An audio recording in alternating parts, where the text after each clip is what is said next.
जय हिंद साथियों, स्वागत है आपका आपके अपने YouTube चैनल एचएस क्लासेस में। तो हम अपनी कल की क्लास में काल्पनिक संख्याओं के बारे में पढ़ चुके थे। ये आज हमारी संख्या क्या रहेगी? वास्तविक संख्याएं। तो वास्तविक संख्याओं के बारे में आज हम पढ़ेंगे। जिनके बारे में वास्तविक संख्याओं के बारे में। तो वास्तविक संख्याएं क्या होती हैं, वास्तविक संख्याओं में कौन कौन सी संख्याएं आती हैं, सभी के बारे में आज हम पढ़ेंगे और पूरे डिटेल से पढ़ेंगे।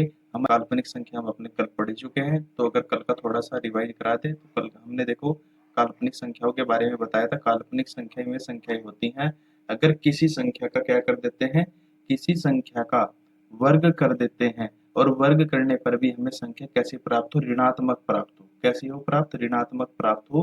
किसी भी संख्या का वर्ग करने पर भी संख्या हमें कैसे प्राप्त हो? ऋणात्मक प्राप्त हो। तो वही संख्या कौन सी संख्या कहलाती है? काल्पनिक संख्या कहलाती है। इसका हमने क्या बताया था? इसका हमने एग्जाम्पल भी बताया था, जो अंडर रूट माइनस एम का रूप होगा। अंडर रूट माइनस एम का जो रूप होगा, इस फॉर्म में जो भी संख्या लिखी हुई होंगी उन्हें हम काल्पनिक संख्या बोलेंगे। कल हमने पढ़ा था। तो आज हम स्टार्ट करते हैं अपनी वास्तविक संख्याओं को। तो वास्तविक संख्या क्या होती है? हमारी वास्तविक संख्याओं के बारे में जानेंगे। तो वास्तविक संख्याओं के देखो, हमने वास्तविक संख्याओं के लिए एक फ्लो चार्ट का यूज करेंगे।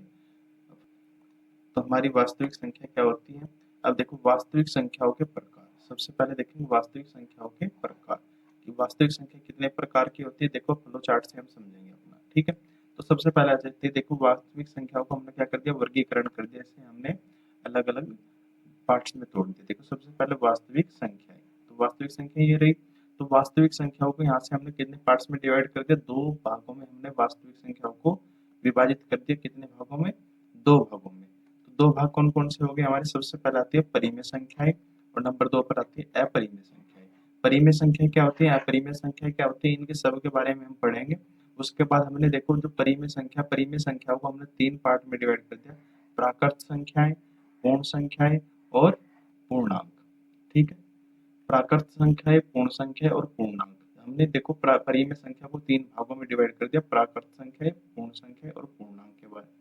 और जो पूर्णांक होंगे, पूर्णांक को भी हमने फिर टू पार्ट्स में डिवाइड कर दिया, यानी दो भागों में विभाजित कर दिया। नंबर एक होता है ऋणात्मक पूर्णांक, दूसरा रहता है हमारा धनात्मक पूर्णांक। तो इनके बारे में एक एक के बारे में पढ़ेंगे हम। आज हम परिमेय और अपरिमेय संख्याओं के बारे में जानेंगे। परिमेय क्या है, परिमेय संख्या क्या होती है, अपरिमेय संख्या क्या होती है। तो आज सबसे पहले हम कौन सी संख्या पढ़ेंगे? सबसे पहले से पढ़ेंगे हम कौन सी संख्या? परिमेय संख्या। परिमेय संख्याएं। तो देखते हैं परिमेय संख्या क्या होती है। परिमेय संख्या देखो, परिमेय संख्याओं के बारे में जानेंगे। परिमेय संख्या क्या होती है? वे संख्याएं, चलो डेफिनेशन भी साथ के साथ लिखते चलते हैं। वे संख्याएं जिन्हें p बटे q या अंश बटे हर या भिन्न के रूप में लिखा जा सके। भिन्न के रूप में लिखा जा सके। वे संख्याएं जिन्हें p बटे q, अंश बटे हर या भिन्न के रूप में लिखा जा सके, परिमेय संख्या कहलाती है। परिमेय संख्याएं कहलाती है, ठीक है। अब देखो यहाँ से हमें इसकी डेफिनेशन क्या मिली। परिमेय संख्या क्या होती है? वे संख्याएं जिन्हें हम p बटे q या अंश बटे हर या भिन्न के रूप में लिख दे, वही संख्या कौन सी संख्या कहलाती है? परिमेय संख्या कहलाती है। तो देखते हैं, इसका एग्जाम्पल लेते हैं। एग्जाम्पल कैसे हो गया? देखो आपने लिखी हुई देखी होगी 2/3, 4/7, 9/11। तो ये कैसा रूप हो गया? ये p बटे q का भी रूप है, अंश बटे हर का भी रूप है और भिन्न का भी रूप है, ठीक है। तो हमें पता है, देखो जैसे 9/11 हमने संख्या ली है, तो ऊपर वाली संख्या तो क्या होती है? अंश होती है। नीचे वाली संख्या क्या होती है? हर होती है, ठीक है। और जो परिमेय संख्या होती है, परिमेय संख्या जो होती है, परिमेय संख्या में जो हर होता है वो कभी भी जीरो के बराबर नहीं होगा, यानी कि Q does not equal to zero, तो क्यू कभी भी जीरो के बराबर नहीं होगा। तो परिमेय संख्याओं के बारे में पता चला होगा। वे संख्याएं क्या होती है, वे संख्याएं, कौन सी संख्याएं, वे संख्याएं जिन्हें p बटे क्यू या अंश बटे हर या भिन्न के रूप में लिखा जा सके, भिन्न के रूप में लिखा जा सके, वही संख्या क्या कहलाती है हमारी, वही संख्या हमारी होती है परिमेय संख्या कहलाती है। तो परिमेय संख्या में जो हमारे पास क्यू होगा, देखो जो हर होगा या क्यू होगा कभी भी किसके बराबर नहीं होने का, जीरो के बराबर नहीं होगा, तो ये हमारी परिमेय संख्या होती है। तो परिमेय संख्या क्या होगी, p बटे क्यू या अंश बटे हर के रूप में या भिन्न के रूप में लिखी होंगी, उन्हें हम क्या बोलते हैं, परिमेय संख्या बोलते हैं। ये होगी हमारी परिमेय संख्या, ठीक है। अब उसके बाद आ जाती है हमारी कौन सी संख्या है, उसके बाद आ जाती है हमारी अपरिमेय संख्या। अपरिमेय संख्या कौन सी होंगी, कौन सी संख्या आ जाएगी भाई, अब आ जाएगी हमारी अपरिमेय संख्या, ठीक है। अपरिमेय संख्या,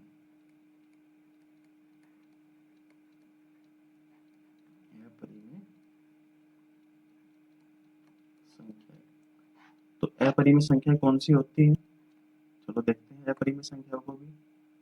अपरिमेय संख्या होती है वे संख्याएं, वे संख्याएं जिन्हें p बटे क्यू या अंश बटे हर या भिन्न के रूप में नहीं लिखा जा सकता, भिन्न के रूप में नहीं लिखा जा सकता,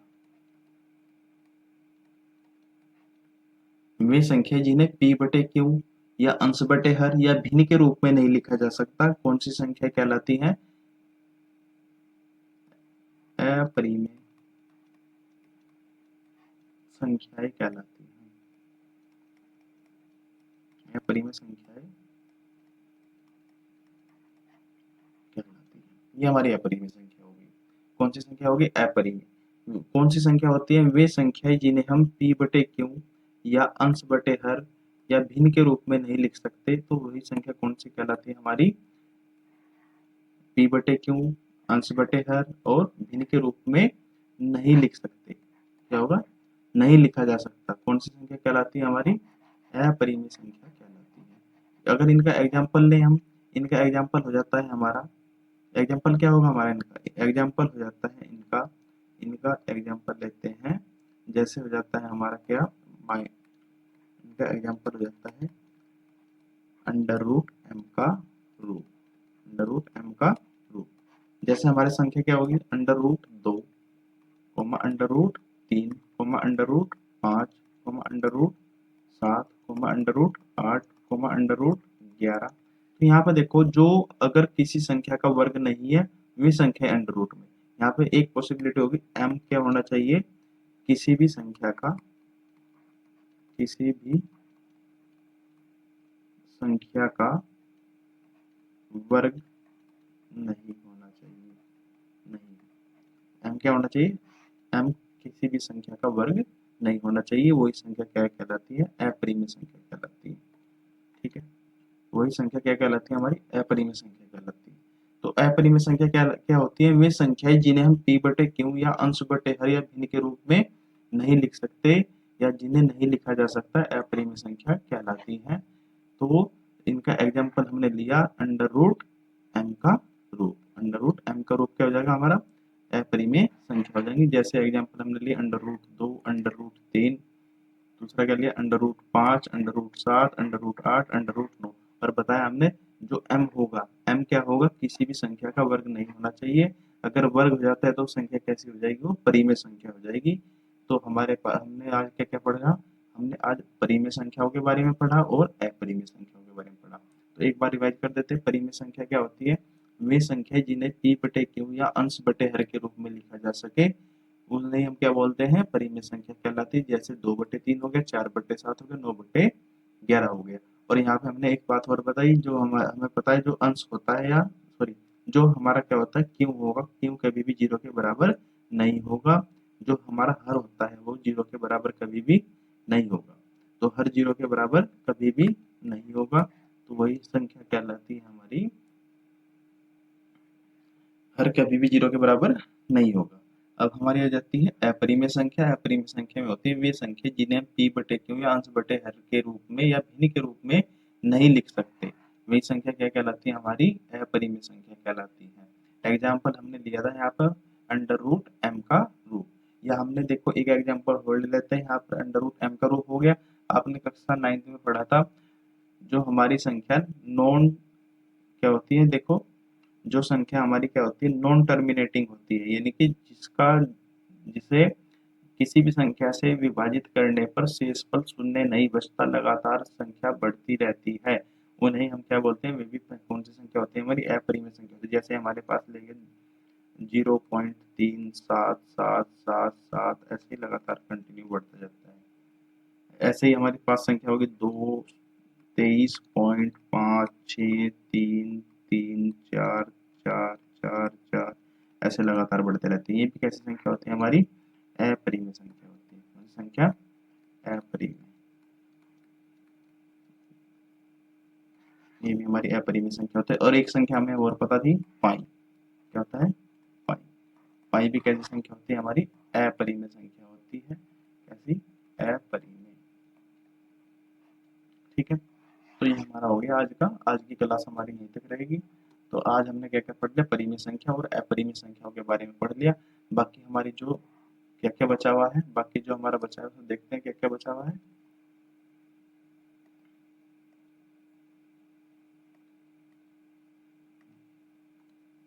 देखो हमने यहाँ तक पढ़ लिया था, कितना पढ़ लिया था भाई, हम पढ़ चुके थे क्या क्या। हमने देखो जो हमारा हमने अपनी क्लास स्टार्ट करी, पहली क्लास में हमने पढ़ा था संख्या पद्धति के बारे में, उसमें हमने काल्पनिक संख्या पढ़ ली थी। और आज हमने क्या पढ़ ली, वास्तविक संख्या स्टार्ट कर दी। हमारी वास्तविक संख्याओं में क्या क्या हो चुका है, वास्तविक संख्याओं में हमने परिमेय संख्या और अपरिमेय संख्याओं के बारे में हम पढ़ चुके हैं। परिमेय संख्या हमारी हो चुकी है, अपरिमेय संख्या हमारी हो चुकी है। तो नेक्स्ट जो हमारी क्लास आएगी, नेक्स्ट क्लास में पढ़ेंगे हम प्राकृतिक संख्या और प्राकृतिक संख्या, पूर्ण संख्या, पूर्णांक, इन तीनों के बारे में पढ़ेंगे। इन तीनों का इसे कंप्लीट करेंगे अगले लेक्चर में, पूरा का पूरा कंप्लीट हो जाएगा। तो हमारा बेसिक ये लगभग कंप्लीट होने ही वाला है। तो इतना ही रखेंगे, ठीक है। तो आज के लिए इतना ही, बाकी मिलते हैं आपको नेक्स्ट क्लास में। बाय बाय, टेक केयर, जय हिंद।